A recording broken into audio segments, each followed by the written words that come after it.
చోట నర్తించు శివుడుండు వానవాల నుండి నాది నుండి పరమశివుడు నంది పరిగెడు చోటుకు నందిపాడనంగ నామమొదవే. పెదనందిపాడు చరిత్ర పుటలలో స్వాతంత్ర పోరాట సమయంలో పోరాటాల ఖిల్లా నందిపాడు జిల్లా. స్వాతంత్రోద్యమ సమయంలో ఈ ప్రాంతవాసుల పోరాటం పన్నుల సహాయ నిరాకరణోద్యమం. దీనికి నాయకత్వం వహించింది శ్రీ పర్వతనేని వీరయ్య చౌదరి. 1922లో వీరయ్య చౌదరి జిల్లా కలెక్టర్, గ్యాలెట్ అడిషనల్ కలెక్టర్ రూదర్ఫర్డ్ల ఉద్యమ అణిచివేత ప్రయత్నాలను త్రిప్పికొడుతూ గాంధీ మార్గంలో ఉద్యమాన్ని ముందుకు నడిపించి లండన్ పార్లమెంటులో సైతం పెదనందిపాడు పేరు మారుమ్రోగేట్లు నినదించారు. ఆంధ్ర శివాజీగా పేరుగాంచారు. ఈ ప్రాంత రైతాంగానికి వెన్నుదన్నుగా నిలిచిన మొదటి పార్లమెంటేరియన్ శ్రీ కొల్లా వెంకయ్య. వీరిది పోరాటాల కుటుంబం. కొల్లా వెంకయ్య గారి పెదనాన్న శ్రీ కొల్లా గోవిందు, ఆయన పుత్రుడు కొల్లా పాపన్నలు వీరయ్య చౌదరి గారి పోరాటంలో బాసటగా నిలిచారు. పెదనందిపాడుకు చెందిన దాసరి సుబ్బిశెట్టి, లావు వెంకట సుబ్బయ్యలు చింతతోపును అడ్డాగా చేసుకుని బ్రిటిష్ వారిపై పోరాటం చేశారు. ప్రస్తుత సుప్రీంకోర్టు జడ్జ్ లావు నాగేశ్వరరావు పుట్టినది పెదనందిపాడులోనే. విద్యావేత్త లావు రత్తయ్య గారు పుట్టిన ఊరు పెదనందిపాడు. ప్రస్తుతం పెదనందిపాడు లావు నాగేశ్వరరావు గారి దత్తత గ్రామం. శివుడికి నంది మకుటాయమానం. Pedanandipadu college of arts and sciences మకుటాయమానం. ఎందరో విద్యావేత్తలు, అందరికీ పాదాభివందనములు. ఈ ప్రాంత రైతాంగ బిడ్డల కోసం, వారి అభ్యున్నతి కోసం, విద్యాలయం కోసం విద్యా వైతాళికుడు శ్రీ కరణం చిన్నయ్య వితరణతో జిల్లా జడ్జ్ శ్రీ తేళ్ల కృష్ణమ్మ చౌదరిల అవిశ్రాంత కృషితో ఈ కళాశాల స్థాపనకు అంకురార్పణ జరిగింది. సినిమా హాలులో ప్రారంభమైన ఈ కళాశాల ప్రస్థానం అంచెలంచెలుగా ఎదిగి ఈనాడు స్వర్ణోత్సవ సంబరాలు చేసుకుంటుంది. పెదనందిపాడుకు కరెంటు, బ్యాంకు, కాలేజీ తదితర సౌకర్యాలు కల్పించటంలో లావు వీరభద్రయ్య, మాదల వెంకయ్య, లావు వెంకటేశ్వర్లు, బివిఎస్ రాజుగారు మరియు ఇతర రైతాంగం కృషి ఎనలేనిది. వేలాది మంది రైతాంగ బిడ్డలకు విద్యాదానం చేసిన పెదనందిపాడు కళాశాల ఎప్పటికీ చరిత్రలో సువర్ణాక్షరాలతో నిలిచిపోతుంది.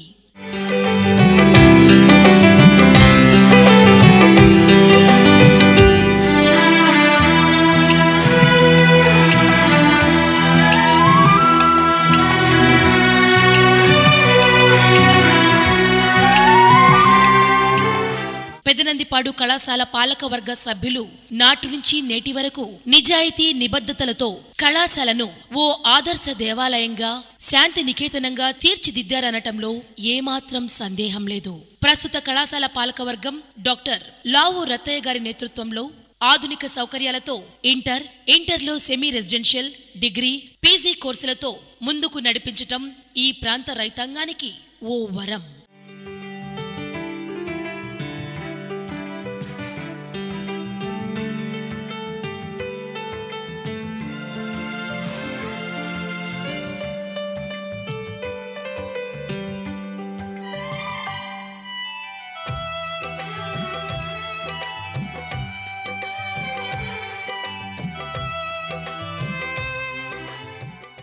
కేజీ నుండి పీజీ దాకా ఈ కళాశాలలోనే చదివించుకోవచ్చు అనే నమ్మకం ఈ ప్రాంత రైతాంగంలో బలంగా నాటుకుపోయింది. విలేజ్ టు గ్లోబల్ విలేజ్ అనే నినాదంతో కళాశాల స్థాపన 50 సంవత్సరాల ప్రస్థానంపై ఇప్పుడు డాక్టర్ రత్తయ్య గారు, ఇతర పాలకవర్గ సభ్యులు ఏమంటున్నారో విందాం. గ్రామాల్లో, కొన్ని పట్టణాల్లో సైతం డిగ్రీ కాలేజీలు లేని పరిస్థితి. అట్లాంటి పరిస్థితిలో 50 ఏళ్ల కిందట ఈ పెదనందిపాడు గ్రామంలో చాలా రూరల్ ఏరియా అయినా సరే, చాలా గ్రామీణ ప్రాంతం అయినా సరే ఇక్కడ కాలేజీ స్థాపించడం జరిగింది. ఈ విద్యార్థులు, ఇక్కడ పనిచేస్తున్న అధ్యాపకులు, చదువుతున్న విద్యార్థులు అందరూ బ్రహ్మాండంగా ఈ ఉత్సవాన్ని విజయవంతంగా చేసి ఈ ముందు తరాలకి ఇదొక సందేశంగా నిలుస్తుందని మనస్ఫూర్తిగా ఆశిస్తున్నాను. పెదనందిపాడు ఎడ్యుకేషన్ డెవలప్మెంట్ సొసైటీ 1968లో రైతుల నాయకత్వంలో, రైతుల సమిష్టి కృషి వలన ఏర్పడి 1968లోనే ఈ కాలేజీని స్టార్ట్ చేశారు. నిష్ణాతులైనటువంటి అధ్యాపకులు పిఎస్ పాలస్ గారు ప్రిన్సిపల్ గారు, తర్వాత సాంసరావు గారు ప్రిన్సిపల్ గారు, నరసింహం గారు, ఇంకా అందరూ కూడా గొప్పగా ఈ కాలేజీని మంచి స్టాండర్డ్ ఆఫ్ ఎడ్యుకేషన్ ఇచ్చేశారు. అదేవిధంగా పాలకవర్గం మొట్టమొదట తేళ్ల కృష్ణమ్మ గారు కానీ, శివరాం ప్రసాద్ కానీ, ప్రతిపాటి వెంకయ్యమ్మ గారు కానీ, మన ప్రజెంట్ సెక్రటరీ కరస్పాండెంట్ మన విద్యావేత్త రత్తయ్య గారు కానీ ఈ కాలేజీకి పునాదులు వేసేమే కాకుండా ఇప్పుడు మోడర్నైజేషన్ ఆఫ్ విద్యార్థులకు ఏం కావాలా, పీజీ కావాలనేటువంటి దృక్పథంతో పీజీ తెచ్చేశారు. 50 సంవత్సరాలు పూర్తయిన సందర్భంగా స్వర్ణోత్సవాలను జరుపుకుంటున్నాం. దీనికి ముఖ్య అతిథులుగా చెప్పేశారు. ఇంత గ్రామానికి ఒక ఉపరాష్ట్రపతి వత్తనం అంటే ఎంతో గర్వించదగినది. అలాగనే మన గ్రామవాసి ఈ కాలేజ్ స్టూడెంటు జస్టిస్ లావు నాగేశ్వరరావు గారు కూడా ప్రారంభ వేడుకల్లో ఉంటున్నారు. ఇది అందరికీ అసలు ఎంతో సంతోషదాయకమైన విషయం. మీరు కూడా ఇది గమనించి మీరందరూ వచ్చిన బాగా రిసీవ్ చేసుకోవాలా, మర్యాద ఉండాలా, మన కాలేజీకి పేరు రావాలా, మన కమిటీకి పేరు రావాలా, ఈ ఊరికి పేరు రావాలా. గత 8 సంవత్సరాలుగా కళాశాల ప్రిన్సిపాల్ గా శ్రీ ఎం సుబ్బారావు గారు పనిచేయుచున్నారు. వారి మాటలు కూడా విందాం. కాలేజ్ మేనేజ్మెంట్ వారు ఫిబ్రవరి 3, 4 తారీఖుల్లో గోల్డెన్ జూబ్లీ సెలబ్రేషన్స్ చేయడానికి నిర్ణయించడం జరిగింది. పూర్వ విద్యార్థులు ఈ కళాశాలకు ఓ వరం, ఓ బలం. 50 సంవత్సరాలు పూర్తి చేసుకున్న ఈ కళాశాల గురించి పూర్వ విద్యార్థుల అభిప్రాయాలు ఈ విధంగా ఉన్నాయి. పెదనందిపాడు కళాశాలలో నేను 1974-79 సంవత్సరంలో ఇక్కడ ఇంటర్మీడియట్ BSc డిగ్రీ చదువుకున్నాను. యాక్చువల్గా ఈ కళాశాల అనేది లేకపోతే నేను ఇక్కడ ఈ ప్రస్తుతం ఉన్నటువంటి మా పెదనందిపాడు మండలం నాగులపాడు గ్రామం, ఈ నాగులపాడు గ్రామంలో ఏదైనా వ్యవసాయం చేసుకుంటూ పరిస్థితి ఇంకో రకంగా ఉండేది. ఈ కాలేజీలో చదువుకున్నందుకు మరి తర్వాత పోస్ట్ గ్రాడ్యుయేషన్ చేసుకోవటం, తర్వాత ఆంధ్రప్రదేశ్ రాష్ట్ర సహకార బ్యాంకులో ఉన్నతాధికారిగా ఉద్యోగం చేయటం, 32 సంవత్సరాల పాటు ఆంధ్రప్రదేశ్ రాష్ట్ర సహకార బ్యాంకులో స్టేట్ లెవెల్ ఆఫీసర్గా పనిచేయటమే కాకుండా రాష్ట్ర ప్రభుత్వం అండ్ కేంద్ర ప్రభుత్వం వారి యొక్క ఉత్తమ సేవా అవార్డులను కూడా పొందటం ఈ కాలేజీ మాకు ఇచ్చినటువంటి ఒక మంచి జీవితం. నా పేరు చెరుకూరు సాంబశివరావు అండి. మాది కట్రపాడు గ్రామం, పక్కనే 3 కిలోమీటర్ల దూరం. నేను ఇక్కడ 82-87 సంవత్సరంలో ఇంటర్మీడియట్ డిగ్రీ చదివాను. ఆ తర్వాత ప్రతిరోజు మేము సైకిళ్ళ మీద వచ్చి, బస్సుల మీద వచ్చి చదువుకొని ఎన్నో కష్టాలు పడి పల్లెటూరు నుంచి వచ్చి ఈ కాలేజీకి ఇక్కడే మేమే కాదు చాలామంది నా ఫ్రెండ్స్ చాలా దూరం నుంచి కోయారుపాలెం, రాజుపాలెం, ఎంతో దూర ప్రాంతాల నుంచి వచ్చి అందరం కలిసి చదువుకొని ఎన్నో ఉన్నతమైనటువంటి పదవులు ఎంతోమంది పొందిన వాళ్ళు ఉన్నారు. ప్రస్తుతం నేను సినిమా ఫీల్డ్లో సినిమా డైరెక్టర్గా ఉన్నానండి. కళాకారుడిగా ఉంది. నాకు కళలకు జన్మనిచ్చింది, కానీ కళాకారుడిగా ఒకరికి జన్మనిచ్చి పంపించింది కాలేజీ నాకు మలుపు తిప్పింది. నేను చదువుకోవటం కోసం వచ్చాను, చదివి ఉద్యోగం చేయాలి ఎవరైనా చెప్పి అనుకుంటారు, కానీ నేను కళాకారుడిగా మారడానికి ఈ కాలేజీలో ఉండే అట్మాస్ఫియర్, ఈ కాలేజీ నన్ను మార్చేసింది, కళాకారుడిగా మార్చేసింది.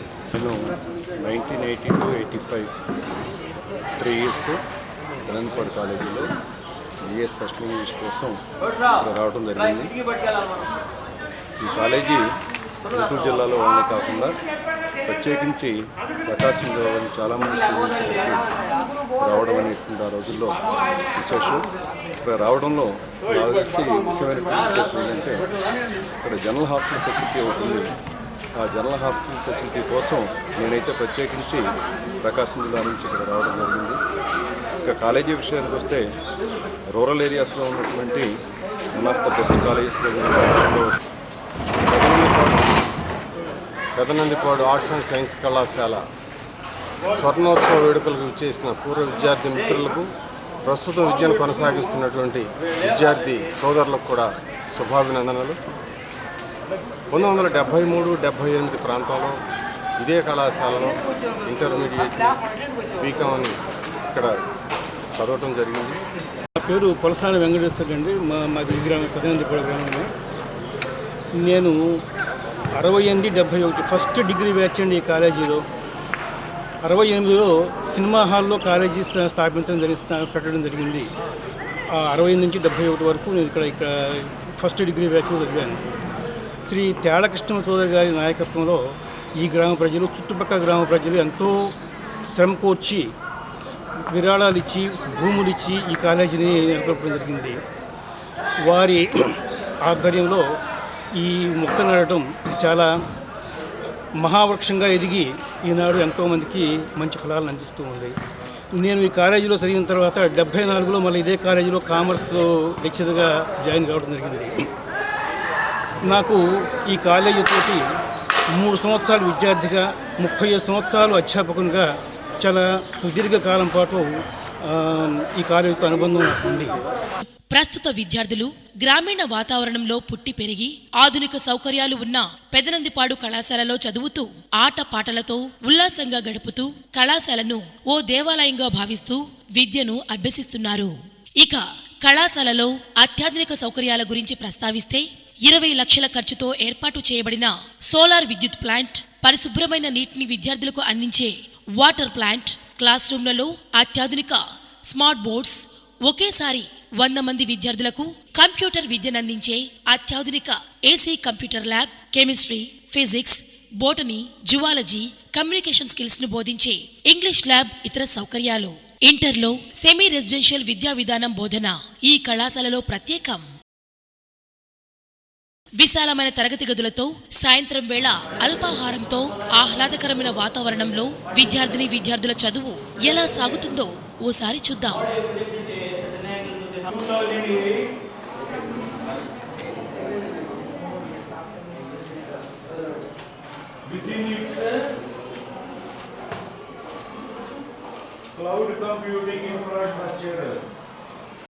ప్లేస్మెంట్ సెల్ ద్వారా అనేక మంది ఉద్యోగాలు సాధిస్తున్నారు. నేను డిగ్రీ ఫైనల్ BSc కంప్యూటర్స్ చదువుతున్నాను. ఇన్ఫోసిస్లో సెలెక్ట్ అవడం నా అదృష్టం. 70,000 పుస్తకాలు కలిగిన విశాలమైన లైబ్రరీ పెదనందిపాడు కళాశాల ప్రత్యేకత.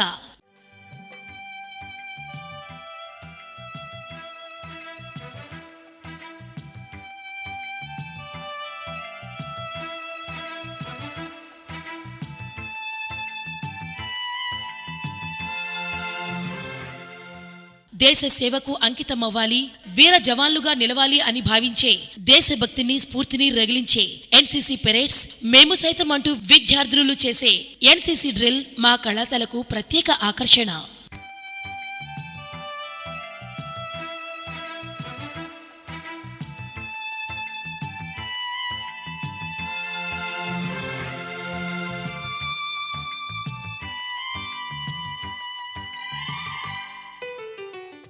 స్వచ్ఛ భారత్లో భాగంగా కళాశాలను శుభ్రపరిచి చక్కని మొక్కలు నాటే కార్యక్రమం కేవలం విద్యార్థులే కాదు, శ్రమదానంలో మీతో పాటు మేమంటూ ముందుండి నడిపించే శక్తి బలం మా అధ్యాపక వర్గం మరియు మా పాలకవర్గ సభ్యులు. 60లో 20 అనే నానుడి ఈ కళాశాల president, retired ASP Shri Kalahasti Satyanarayana గారికి అతికినట్లు సరిపోతుంది.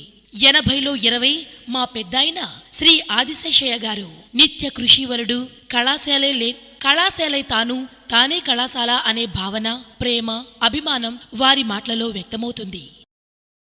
ఆరోగ్యంపై శ్రద్ధ, శరీర సౌష్ఠవం, 6 ప్యాక్ ఈనాటి యువత మాట.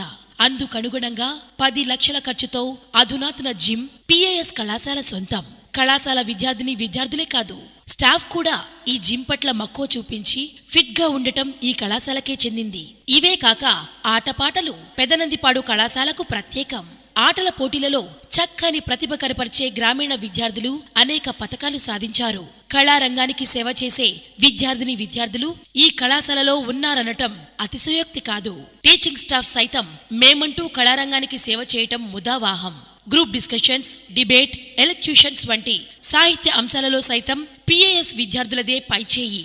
యూనివర్సిటీ స్థాయిలో ఆటలలో, పాటలలో, నాటకాంశాలలో బహుమతులు వీరివే. ఫిబ్రవరి 3, 4వ తేదీలలో స్వర్ణోత్సవాలు జరుపుకుంటున్న పెదనందిపాడు కళాశాల విద్యార్థులు అనేక రంగాలలో తమ ప్రతిభను చాటి చెప్పటానికి సన్నద్ధమవుతున్నారు.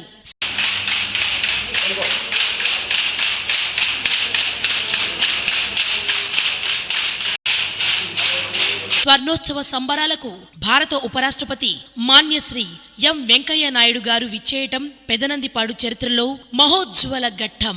వారి ఉపన్యాస ధాటికి రైతాంగం యావత్తూ పులకరిస్తుంది అని చెప్పటంలో అతిశయోక్తి లేదు. సుప్రీంకోర్టు జడ్జ్ శ్రీ లావు నాగేశ్వరరావు గారు పెదనందిపాడు కళాశాల పూర్వ విద్యార్థే కాక స్వర్ణోత్సవ సంబరాల ముఖ్య అతిథి. ఎందరో మహానుభావులతో, వారి ఉపన్యాసాలతో ఈనాటి స్వర్ణోత్సవ సంబరాలు మిన్నంటే కేరింతలతో, విద్యార్థుల కరతాళ ధ్వనులతో మారు మ్రోగాలని ఆశిద్దాం. జయ హో పెదనందిపాడు, జయ హో పెదనందిపాడు కళాశాల.